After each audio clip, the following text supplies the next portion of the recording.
buenas noches. Bienvenidos a la edición estelar de 13 Costa Rica Noticias. Eisel Chacón Cordero les saluda. Les recuerdo nuestras redes sociales. Usted las observará en pantalla y nos puede seguir en vivo. También los invito a esta hora a ver nuestros titulares.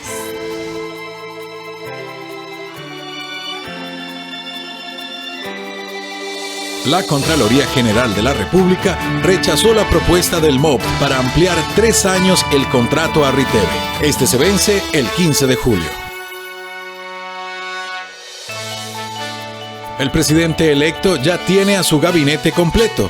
Entre los nuevos jerarcas designados se encuentran personas con amplia experiencia en sus respectivos campos. Un vecino de Cartago se convirtió en el primer paciente en Costa Rica en sobrevivir más de 4 meses conectado a un pulmón artificial tras las complicaciones por el COVID-19. Conozca la historia en esta edición.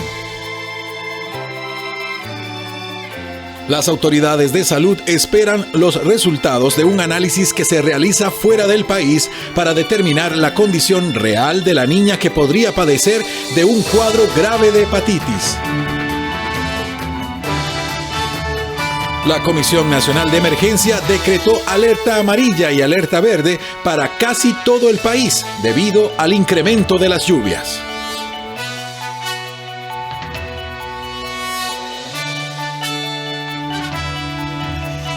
Con un minuto, vamos de inmediato con el detalle de las informaciones. Lo veíamos en titulares. Debido a deficiencias y vacíos en la propuesta del Ministerio de Obras Públicas y Transportes, la Contraloría General de la República rechazó la prórroga de 3 años al contrato de Riteve, por lo que el país se quedaría sin revisión técnica desde el 15 de julio, que es la fecha en la que se vence el contrato con esta firma española. La Contraloría General de la República rechazó el planteamiento del Ministerio de Obras Públicas y Transportes junto al Consejo de Seguridad Vial para prorrogar el contrato con la empresa Riteve por 3 años y con una posibilidad de prórroga de 2 años más. El acuerdo para brindar el servicio de revisión técnica vehicular estará venciendo el próximo 16 de julio y aunque según la Contraloría están conscientes de la importancia de mantener el servicio, hay algunos vacíos en la propuesta que han provocado el rechazo, algunos de ellos la participación de Arecep en la aprobación de la tarifa que regiría a partir del 16 de julio. En concreto, aspectos importantes como lo que es el impacto en las tarifas de la donación de equipos e inmuebles, también el tema de la participación de Arecep y lo que es propiamente el estado y el mantenimiento de las estaciones, son aspectos que se estimaron relevantes para efectos del modelo de negocio. En tan solo 5 días, la administración actual concluye sus labores, por lo que ahora este será uno de los retos más importantes del gobierno de Rodrigo Chávez. Sin embargo, la actual administración de la Contraloría aseguró que desde hace un año advirtieron sobre el vencimiento contractual con esta empresa, por lo que la justificación de la prórroga es otro de los temas por los que han rechazado la propuesta. Así también otras cosas como lo que es la promoción oportuna del procedimiento para atender la necesidad de la inspección técnica a largo plazo son aspectos que no están abordados con suficiencia en la gestión. Es por ello que se deniega la solicitud y lo que corresponde ahora es que la administración haga el análisis de los aspectos que están expuestos en el oficio y valore los escenarios que estima más pertinentes para la prestación del servicio. Desde Riteve aseguran que de momento solo están a la espera de una comunicación oficial desde el Ministerio de Obras Públicas y Transportes. Como lo hemos hecho en todo este proceso, nos hemos mantenido respetuosamente a la espera de las indicaciones que nos gire formalmente el MOP al respecto. En estos momentos en particular no tenemos ninguna notificación reciente. Mediante un corto correo electrónico, el Ministerio de Obras Públicas y Transportes anunció que dará una nueva solicitud completando los datos requeridos por la Contraloría para que el país no tenga que pasar los siguientes 2 años sin revisión técnica vehicular. 7:04. Continuando con el tema de Riteve, los diputados criticaron la inacción del gobierno de Carlos Alvarado, que deja al nuevo Poder Ejecutivo con poco tiempo para reaccionar. Desde varias fracciones abogan por abrir el monopolio de este servicio. Vamos con nuestro compañero Kenneth Meléndez, quien se encuentra en la Asamblea Legislativa. Hoy una noche muy lluviosa. Kenneth, muy buenas noches.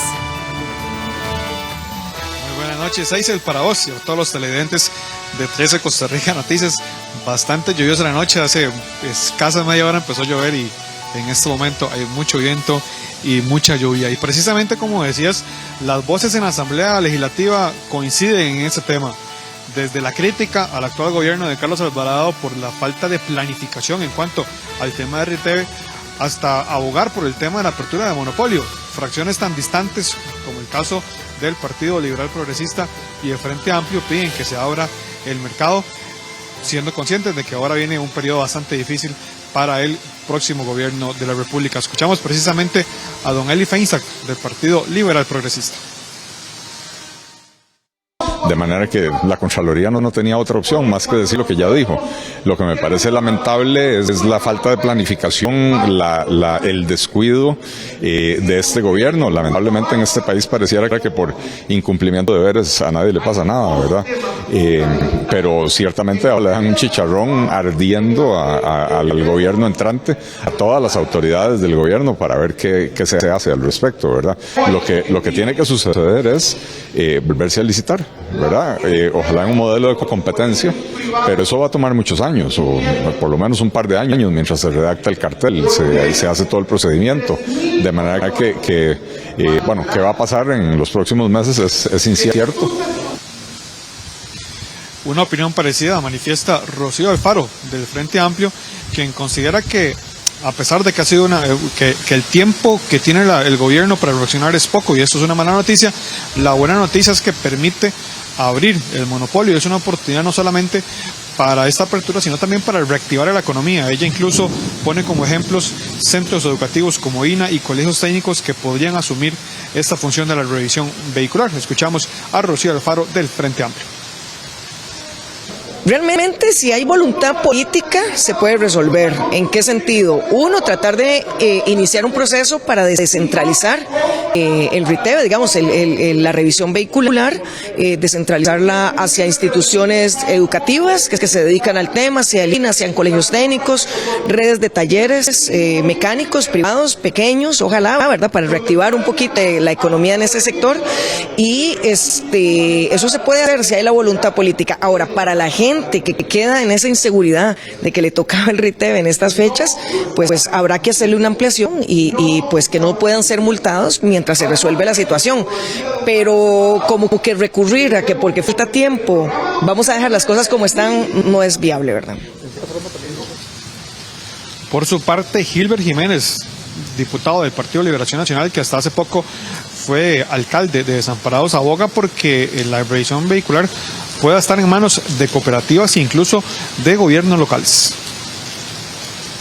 Debería pasar a manos de nuestros ciudadanos, bajo un sistema cooperativista donde todos los empleados hoy se conviertan en dueños y propietarios de esta gran actividad y también distribuir mucho mejor la riqueza, de tal manera que no sean unos pocos, sino sean muchos los ciudadanos y ciudadanas que hoy tengan la potencialidad de poder mejorar su condición económica, así como reactivar la economía, generar empleo y mejorar condiciones.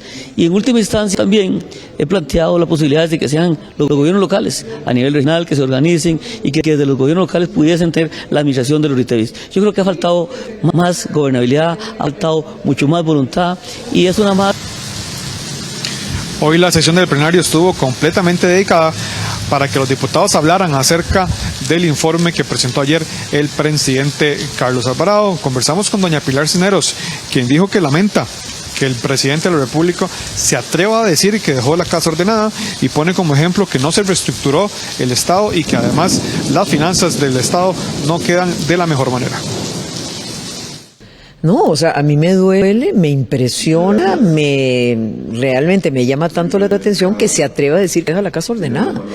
Es que la casa está absolutamente desordenada, endeudada, nunca hizo la reestructuración del Estado. ¿Y cómo es posible que a 2 meses de irse dice, ahora sí voy a fundir todas las instituciones de vivienda y voy a hacer una sola institución? Perdón, señor, tuvo 4 años para hacerlo y no lo hizo. Es que no, así no se puede gobernar, ¿verdad?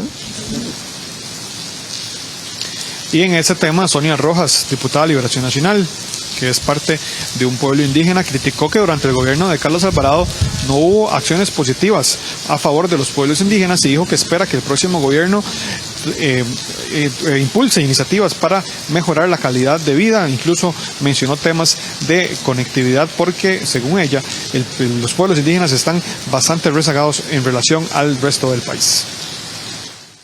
Ahorita lo más urgente que necesitamos es poder indemnizar. Eso es urgente, porque eso es lo que ha encadenado la violencia dentro de los territorios, bueno, con resultados tan nefastos de 2 muertes, ¿verdad? No queremos más muertes, definitivamente ya no más. Nos urge hacer la indemnización correcta, como lo dice la ley, como está establecida, y dar seguimiento al plan RTI que está llevando el INDER para que se hagan la indemnización de las fincas que hagan falta. Entonces estamos con esa prioridad en primer lugar. Después de ahí es poder que ellos tengan acceso a una mejor calidad de educación, a una mejor calidad en salud, en una mejor calidad de vivienda y sobre todo conectividad.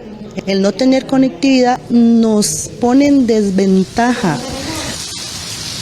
Por el momento esa es la información desde la Asamblea Legislativa. Voy con usted, Taisel, al estudio. Gracias, Kenneth, por esta información. Muy buenas noches. El presidente electo Rodrigo Chávez presentó este martes el último grupo de ministros y jerarcas que lo acompañarán en su administración durante los próximos 4 años. Chávez asegura que ninguno de ellos tendrá una agenda por separado, sino que trabajarán todos en la misma sintonía. El presidente electo Rodrigo Chávez anunció el último grupo de jerarcas que formarán parte de su administración para el periodo 2022-2026. Este martes, Chávez presentó a 17 figuras que fueron elegidas en los cargos de ministros y presidentes ejecutivos. Una vez más, Chávez recalcó que este grupo fue elegido luego de una rigurosa entrevista realizada por él, la ministra de la Presidencia Natalia Díaz y sus vicepresidentes Estefan Brunner y Mary Munive. Este es un gobierno, como lo prometimos y seguimos comprometidos con eso, pretende gobernar para el bienestar de la mayoría de los costarricenses. Este gabinete, creo, en mi corazón, refleja la diversidad de este país, pero también la enorme disponibilidad de talento humano que hay en nuestra patria. Y sabemos que esto es un momento histórico para saldar las deudas que tenemos con la parte de la población que ha sido excluida tradicionalmente de las oportunidades. El grupo presentado este martes lo conforman Luis Amador, quien será el nuevo ministro del MOP. Laura Bonilla estará a cargo del Ministerio de Agricultura. Mario Arce Guillén será la cabeza del INCOFER. Carlos Enrique Alvarado será el nuevo ministro de Ciencia y Tecnología. Nayuribe Guadamuz fue designada como la nueva ministra de Cultura. Jessica Martínez será la nueva ministra de Vivienda y la presidenta ejecutiva del INBU. Patricia Navarro fungirá como la ministra de Comunicación. El ICT estará a cargo de William Rodríguez. Esmeralda Britton se mantiene como la presidenta de la Junta de Protección Social. Eduardo Robert Ureña es el encargado de liderar el INDER. Juan Alfaro será el presidente ejecutivo del INA. En el ICOP estará al frente Whitman Cruz, mientras que Jorge Ocampo estará en el IFAM.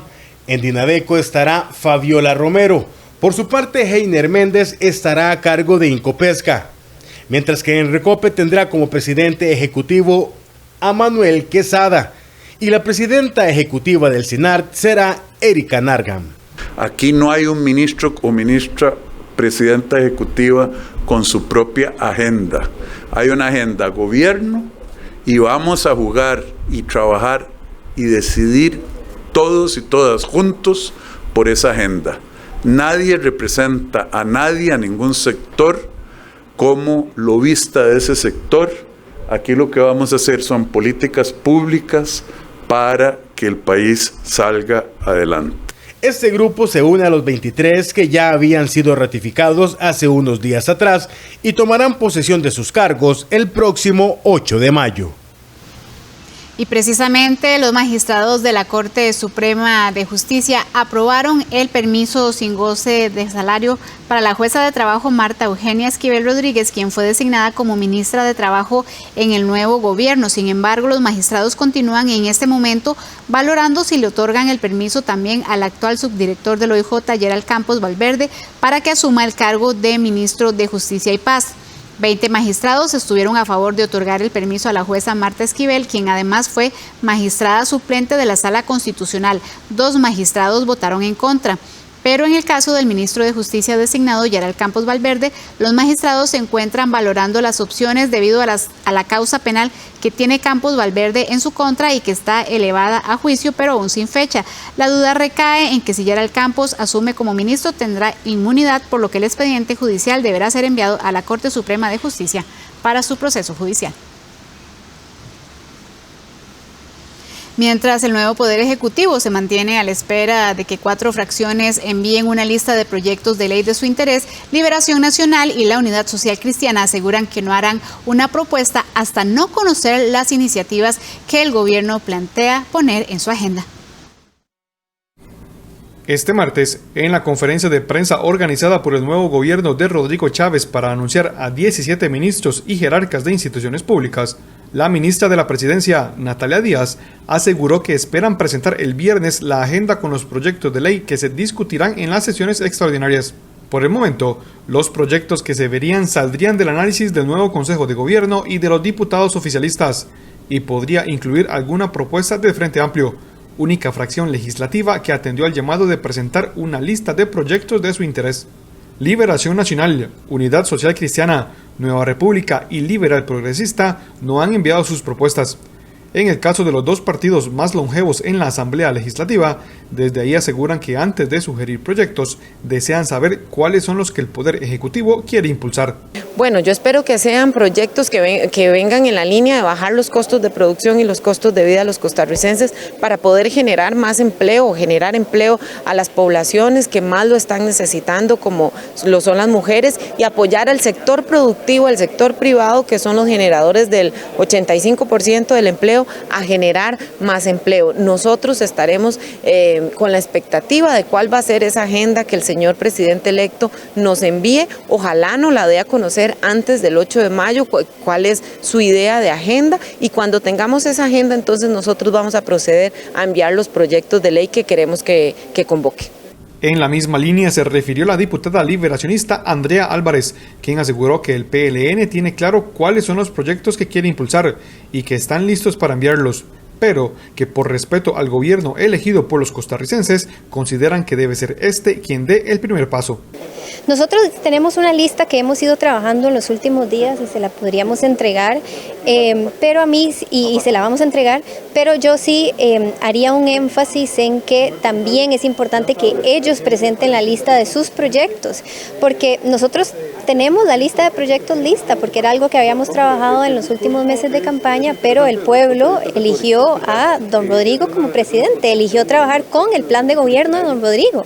Entonces también hasta cierto punto, como un respeto hacia esa decisión de los costarricenses, es importante que ellos sean los que primero presenten esos proyectos o nos indiquen cuáles son. Por su parte, el Frente Amplio envió su lista de proyectos desde la semana anterior. Según el legislador Antonio Ortega, eso es una muestra de la madurez del partido. Además, detalló cuáles son los temas prioritarios para su fracción. Esto habla de un historial grande del Frente Amplio en la Asamblea Legislativa y de que conocemos el trabajo y conocemos las prioridades. Además de eso, vamos a poner a despacho también, que es muy importante, varias iniciativas legislativas del Frente Amplio para este nuevo periodo. Obviamente el tema ambiental, el tema anticorrupción, el tema anti-evasión fiscal, el tema en pro del ambiente y de lucha contra el cambio climático, y obviamente también los temas que tienen que ver con fortalecer la igualdad de género. Además de Liberación y de la Unidad, las fracciones de Nueva República y del Partido Liberal Progresista tampoco han enviado a la presidencia su lista de prioridades. Cambiamos completamente de tema. El aumento de las lluvias para los próximos días, según el Instituto Meteorológico Nacional, generó que la Comisión Nacional de Emergencias decretara decretara alerta amarilla y alerta verde para casi todo el territorio nacional. La alerta amarilla es para los cantones de Guásimo y Pocosí en Limón y para el Pacífico Sur, mientras que la alerta verde para el Valle Central, Zona Norte y Pacífico Norte y Central. Las alertas se deben además a la saturación que tienen los terrenos en las zonas con alertas. Debido a esto, la Comisión Nacional de Emergencias pide a la población constante vigilancia en zonas con probabilidad de deslizamientos e inundaciones. A esta hora se registran fuertes aguaceros, por lo menos en el sector de La Uruca y en el centro de San José.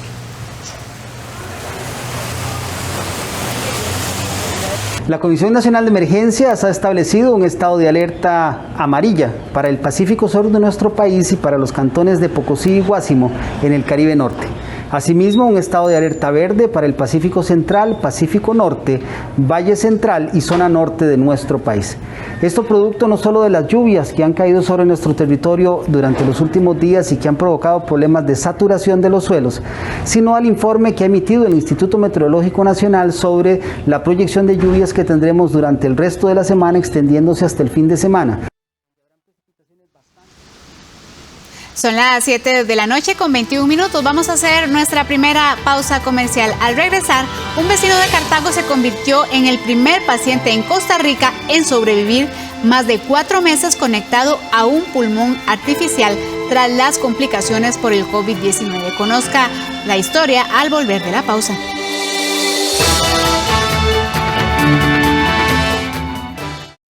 Este es el camino para atender las afectaciones emocionales de tus hijos e hijas. Si tus hijos e hijas experimentan estas emociones, debes creerles, escucharles, apoyarles y buscar acompañamiento profesional. PANI y Gobierno de la República. Dios, este bus que no pasa. ¿Y va para el trabajo? Sí, ni me diga. Y me toca ir súper lejos, además. A mí me ha ido bien. Abrieron un nuevo supermercado y eso es una salvada. Me queda cerca ir a trabajar. Somos el INEC, la principal fuente para saber cómo está el empleo en Costa Rica. Y eso lo logramos con los datos que usted nos proporciona. Ábranos la puerta y participe en el Censo 2022. Somos la fuente para saber cómo está usted.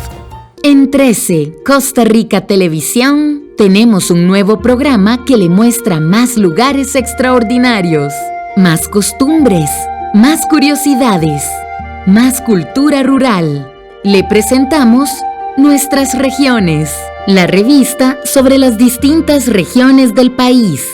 Por 13, Costa Rica Televisión.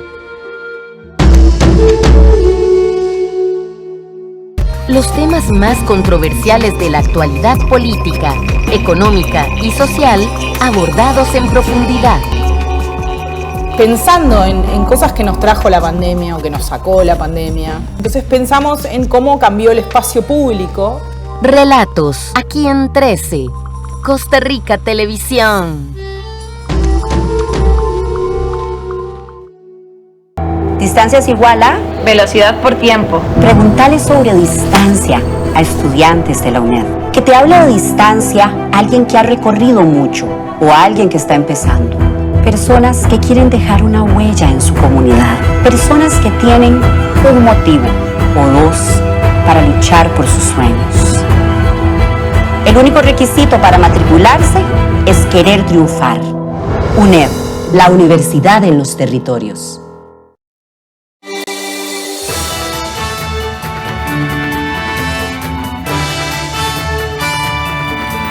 Banco Popular presenta el tipo de cambio. Enseguida le mostramos en pantalla la compra y venta del dólar para este martes. Según el Banco Central de Costa Rica, la jornada cierra en 662 colones con 86 céntimos la compra y la venta en 670 colones con 10 céntimos.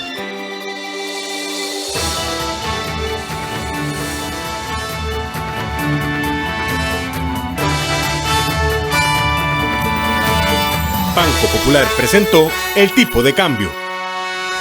Las autoridades de salud investigan el caso de hepatitis severa en una niña de 2 años de edad. Algunos de los análisis se están realizando fuera del país. La periodista Ana Marta Arce nos amplía esta información desde el Hospital Nacional de Niños. Ana Marta, muy buenas noches, adelante.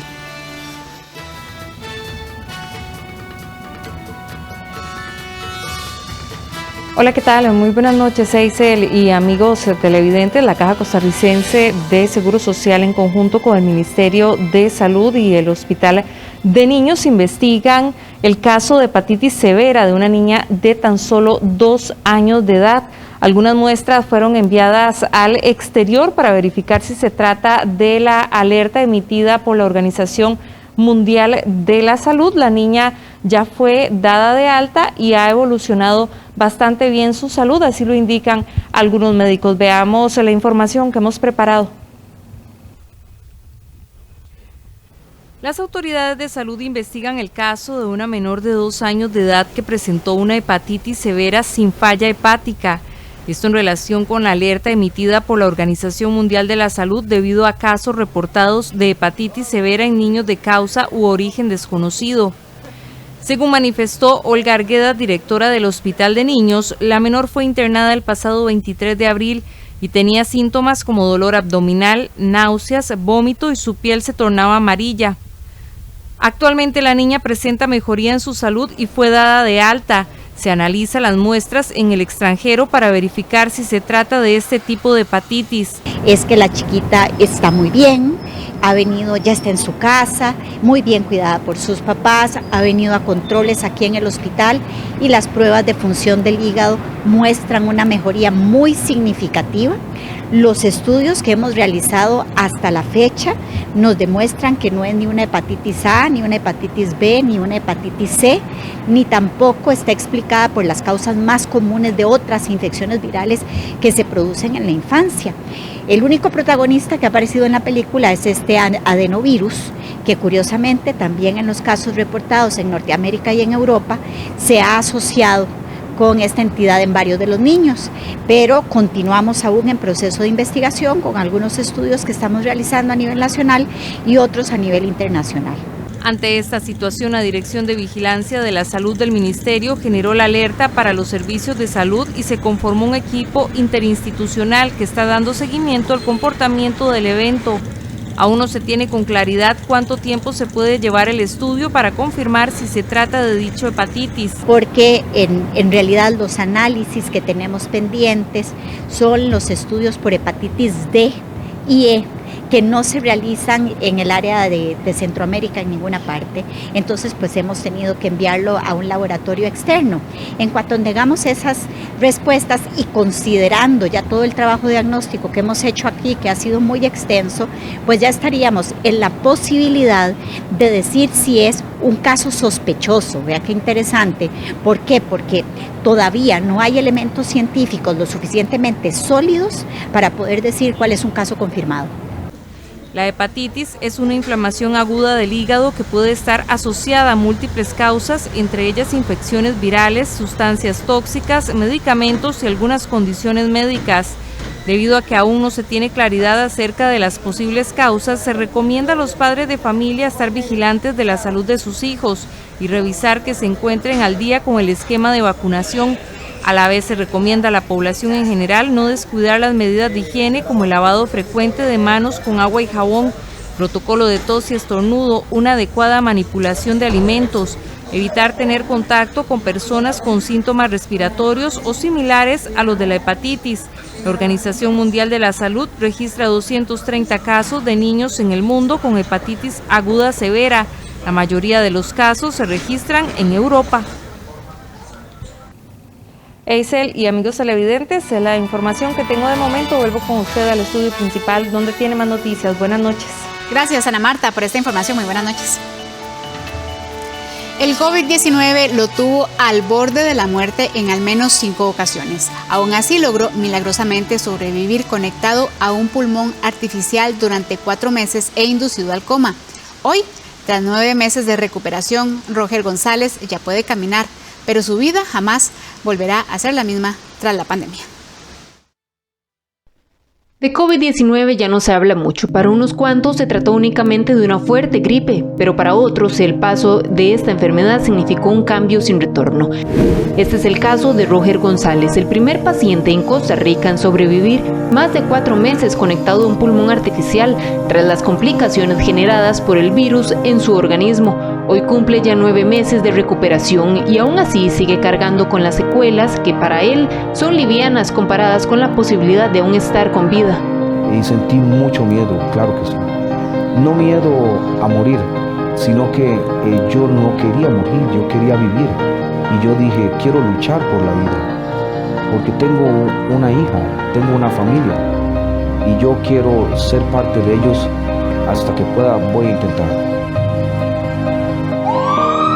El 6 de enero del 2020 ingresó de emergencia al Hospital Maximiliano Peralta, en Cartago, donde en cuestión de horas debieron de entubarlo e inducirlo al coma. Cuando se me pidió la autorización, simplemente me desconecté y desperté 3 meses después. En varias ocasiones, puedo decirle que se habla de que en 5 ocasiones no había esperanza. Mi familia prácticamente ya estaba preparada para lo peor. Fue el 10 de marzo del 2020 que finalmente es separado del pulmón artificial. Los daños para entonces no eran solo respiratorios. Estar en coma durante tanto tiempo comprometió otros órganos vitales como los riñones, que se pusieron a prueba una vez más al poner a trabajar los dañados pulmones de González. 6 meses pasaron para que González saliera del Max Peralta, donde su dura historia lo nutrió de grandes amigos, médicos, enfermeras, terapeutas, psicólogos, que nunca lo dejaron pese a la emergencia de la COVID-19 por la que atravesaba el sistema de salud. González regresó a casa con soporte respiratorio. Y me vengo acompañado de casi todo el pueblo de Tejar del Guajarcú. Fue muy emotivo. Me traje el cariño del personal del hospital. Salió casi todo el hospital a despedirme. Fue un milagro. Roger afirma que la paciencia fue una de sus claves para resistir y las ganas de vivir también. Su hija de 4 años y su familia, afirma, fueron el motor para soportar lo que él llama las noches frías de hospital. Eso sí, no sabe por qué entre tantas personas que murieron, él logró sobrevivir. Aseguro que muchos sobrevivientes que hay y muchos que hoy no lo lograron, quizás lucharon con la misma fuerza e intensidad que yo, pero no tuvieron la oportunidad. Entonces, ahí es donde siempre se dice qué habrá pasado con Roger, cuál es la diferencia de Roger. A pesar de que ya logra caminar, las secuelas de la COVID-19 lo acompañarán por un largo tiempo. Yo todavía mis pies no los siento. Siento un hormigueo constante en mis extremidades y es un dolor constante de todos los días. Pero siempre voy a decir, no me voy a limitar a poder levantarme y caminar como yo quiera hacerlo, porque es una oportunidad más que tuve de vida. Esta mano, mis dedos los puedo mover, pero siempre están adormecidos. Son secuelas más una bula que me quedó en el pulmón derecho. Se está viendo la posibilidad de hacer un trasplante y fibrosis, mucha fibrosis, que son cicatrices a raíz de la misma infección. Los casos de COVID-19 en el país siguen en relativa calma. Sin embargo, entre diciembre y el último reporte de abril generado por la Caja Costarricense de Seguro Social, los contagios se incrementaron en un 47%. Datos paralelos de la Universidad Hispanoamericana van en la misma línea y alertan que con respecto a las últimas 14 semanas, el promedio de casos diarios se incrementó en 90%. Yo quisiera aprovechar el espacio para invitar a la gente que no se ha vacunado a que se den la oportunidad de vacunarse, porque crean que es bastante difícil vivir momentos en los que mi respiración era prácticamente cero.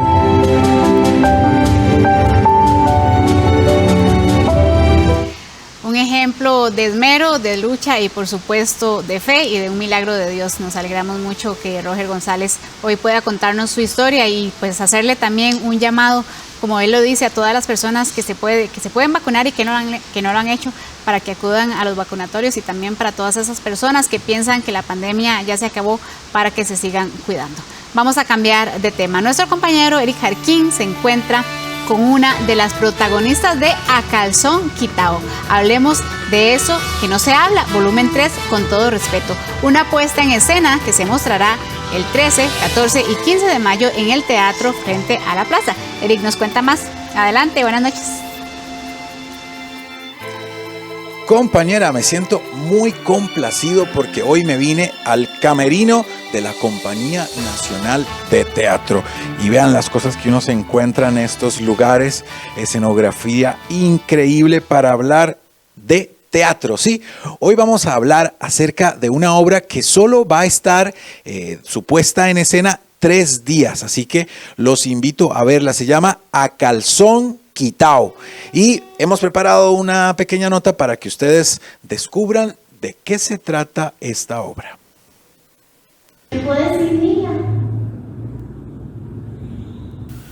A Calzón Quitao 3 es la obra de teatro que se presentará en el Teatro Frente a la Plaza, que precisamente está frente a la Plaza de la Democracia. En la obra se habla de todo eso que nos incomoda a los ticos, y en este montaje se realiza además un homenaje a las personas docentes, quienes marcaron nuestras vidas desde la escuela. En esta producción se unieron Raíz Teatro y Café a Medias, agrupaciones teatrales con gran experiencia en el humor, eso sí, inteligente. Actúan en esta obra Kyle Bosa, Mari Murakami y Catherine Lapey. Esperamos que disfruten enormemente de esta puesta en escena que llegará el 13, 14 y 15 de mayo, ya saben, en el Teatro Frente a la Plaza.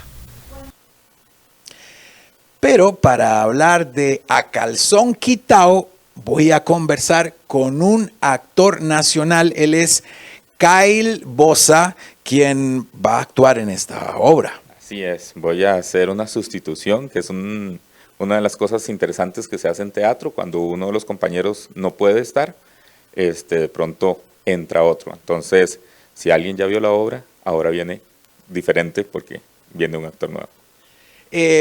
Bueno, tengo entendido que es como un revoltijo ahí de técnicas, pero que la obra sí tiene, eso sí, tiene mucho humor.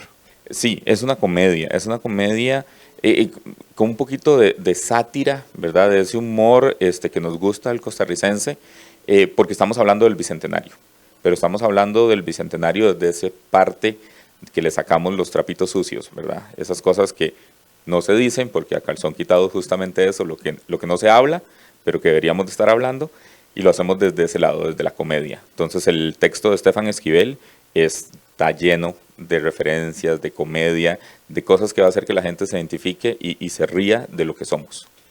Conversando tras bambalinas, nos decías que la obra, las 2 primeras ediciones que se hicieron, era como una especie de monólogos, ¿verdad? Donde los actores satirizaban precisamente la situación que se generaba en el país, y que en esta ocasión particularmente van a hablar algo relacionado con los maestros, con los educadores. Exacto, Raíz Teatro, que es una de las organizaciones de los grupos que hacen este montaje. El otro es Café a Medias, que se juntaron y hicieron esta coproducción. Ellos ya habían trabajado, Raíz Teatro ya había trabajado 2 volúmenes de monólogos, donde cada quien hablaba de un tema en particular. Pero en este tercer volumen deciden unirse y contar esto, que somos 3 profesores, que estamos, 2 maestras y yo de profesor, que estamos planeando el acto cívico del Bicentenario. Un año atrás, porque el COVID no nos dejó, entonces tenemos que ver cómo le decimos a los chiquillos la importancia del Bicentenario. El problema es que no sabemos exactamente cuál es, por qué es importante el Bicentenario, para quién y por qué. Por ahí va la temática. Dígame una cosa, maestro. Cuando usted estaba chiquitillo, ¿usted era de esos que siempre escogían para salir en los actos cívicos? Vieras que no, salí en un par de actos cívicos, pero me daba un poquito de temor. los escenarios. Entonces un par ahí de pifias que recuerdo ahí que quedaron muy marcadas, pero uno las supera y vea, se manda al escenario. Qué irónico, y ahora es actor profesional. Maestro, ¿cómo hace la gente para ir al show? Sí, vamos a estar 3 fechas solamente, viernes 13, sábado 14 de mayo y domingo 15. Los 2 primeros fechas a las 7 de la noche y el domingo a las 5. Y voy a revisar precisamente para no mentirte. Vamos a estar en el teatro que se llama Frente a la Plaza, que queda justamente frente a la Plaza de la Democracia, cruzando la avenida. Ahí hay un pequeño teatro que tiene además una cafetería donde venden comida riquísima y pueden comprar las entradas entrando a un Simpe Móvil, que eso es facilísimo. Entonces pueden mandar al 8973-6624. Te lo repito otra vez, 8973-6624, y ahí puedes mandar el pago y tenés la entrada reservada. También puedes accesar a las páginas de Facebook de Café a Medias o de Raíz Teatro, y ahí puedes encontrar más información para que nos acompañes en esta temporada que tenemos. Bueno, como ya lo saben, invitadísimos a ver esta puesta en escena. Y este es un favor que les pido muy particularmente. Apoyemos a los actores que durante 2 años pandémicos no la pasaron nada bien porque las salas de teatro no se podían abrir. Y ahora necesitan de nuestra ayuda para recuperar su economía. Regresamos al estudio principal con ustedes, compañeros.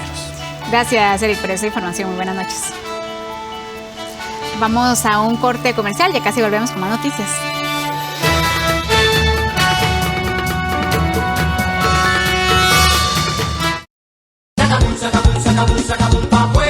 El nuevo boom. Conozca Conexión BP, la nueva tecnología de cobro en comercios de forma fácil, rápida, segura y con cualquier tarjeta. Todo desde su celular. Más información para afiliarse en www.bancopopular.fi.cr. Banco Popular. Raxa Conectividad hace que mi empresa sea más competitiva con internet de alta velocidad. Denle lo mejor a su empresa con Raxa Conectividad. Nos fue excelente, David. Mira. Raxa, hagamos el futuro juntos.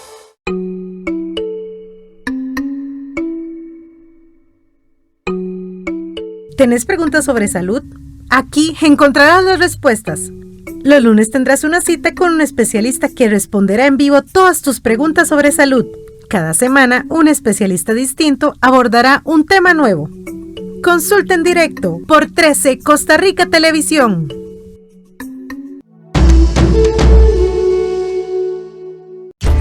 Patrocinado por la Universidad Nacional, este foro debate sobre diversos temas que nos importan como seres humanos y sociales. Una mirada, los miércoles a las 10 de la noche, aquí en 13, Costa Rica Televisión.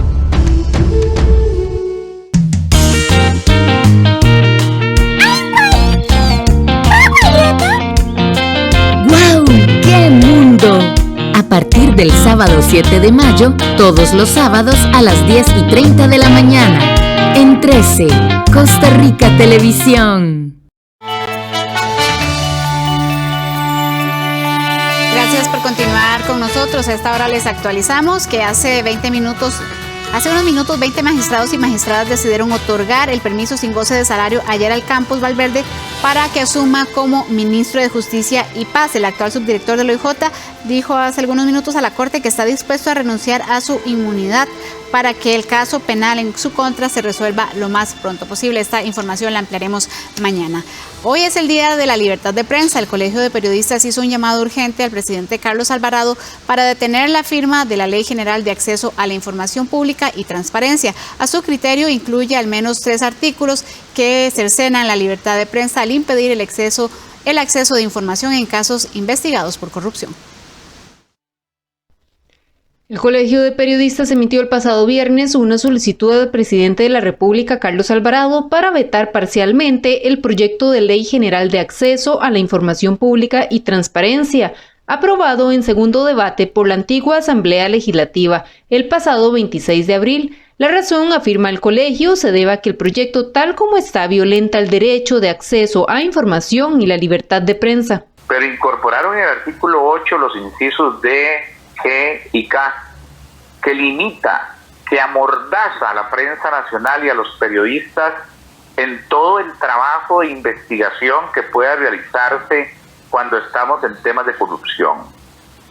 Dicen esos 3 incisos que no es posible el acceso a la información cuando se trate de investigaciones preliminares, cuando se trate de expedientes administrativos, cuando se trate de aspectos que tengan que ver con asuntos disciplinarios, civiles y penales, cuando esté involucrado un funcionario público. Y esto es el golpe más duro que le han podido dar los diputados al sistema democrático costarricense y a la libertad de prensa de este país y a la libertad de expresión. Pese a los esfuerzos, el Colper tiene claro el límite de tiempo que tiene el actual mandatario para conocer el proyecto y realizar la reforma, por lo que desde ya se encuentran buscando acercamiento con representantes del gobierno de Rodrigo Chávez. Le hemos pedido una cita al presidente electo, don Rodrigo Chávez, y a la misma doña Natalia como ministra de la presidencia, para explicarles personalmente los alcances y las repercusiones que tiene el haberle puesto esa mordaza a la prensa nacional. Y pedirle a ellos también el veto parcial de esa ley en caso que el presidente Alvarado no le alcance el tiempo de aquí al domingo para vetar esa ley. Respecto, Chávez mencionó este mediodía en conferencia de prensa que no adelantará criterios sobre una posible acción al respecto. Eso sí, aseguró estar absolutamente comprometido con la libertad de prensa. Hay 2 bienes que el Estado y la legislación costarricense debe tutelar. Uno es la libertad de prensa, que es algo en lo que yo estoy absolutamente comprometido. Y otro es la privacidad y la dignidad de las personas. Entonces, escoger entre bien y bien, entre bueno y bueno es muy fácil, más fácil entre bueno y malo, y escoger entre esos 2 bienes que se deben tutelar, que yo creo que todos estamos de acuerdo, va a ser un poco más difícil. Belisario Solano, presidente del Colper, fue contundente al asegurar que de firmarse la ley tal cual está, se verán obligados a interponer recursos de inconstitucionalidad e incluso acudirán a instancias internacionales de ser necesario, ya que afirman que la ley violenta los derechos constitucionales y derechos humanos y cercena el trabajo de la prensa en el país. Para este lunes, el proyecto de ley aún no había ingresado al despacho presidencial. Este 3 de mayo es el Día Internacional de la Libertad de prensa. Y sobre este tema también algunos diputados se refirieron al tema. Escuchemos. Don Jonathan, explíquenos cuáles son las razones de este veto. Bueno, hemos solicitado al presidente electo Rodrigo Chávez que vete el proyecto de ley que puede poner en riesgo el acceso a información por parte de la prensa, fundamental, por ejemplo, para revelar asuntos de corrupción. Desde el Frente Amplio hacemos esa solicitud fundamentándonos en ese derecho que tiene la prensa a poder indagar y en defensa de esa libertad de prensa. Si la prensa no puede acceder a información de interés público y puede hasta llegar a ser sancionada por acceder a ese tipo de información, no puede realizar su labor en libertad suficiente. Estamos muy preocupados por el texto que aprobó la Asamblea anterior, que limita la libertad de prensa y además perjudica el periodismo investigativo. La bancada de la Unidad le pide al presidente de la República el veto parcial de este texto y además nos ponemos a la disposición del Colegio de Periodistas de Costa Rica para subsanar los errores de este texto y juntos construir las mejoras del mismo. Vamos a una pausa comercial. Al volver en los deportes, Cartago debe ganar o ganar en esta jornada 19 que arrancará esta noche. Cuando regresemos, los detalles en la información deportiva.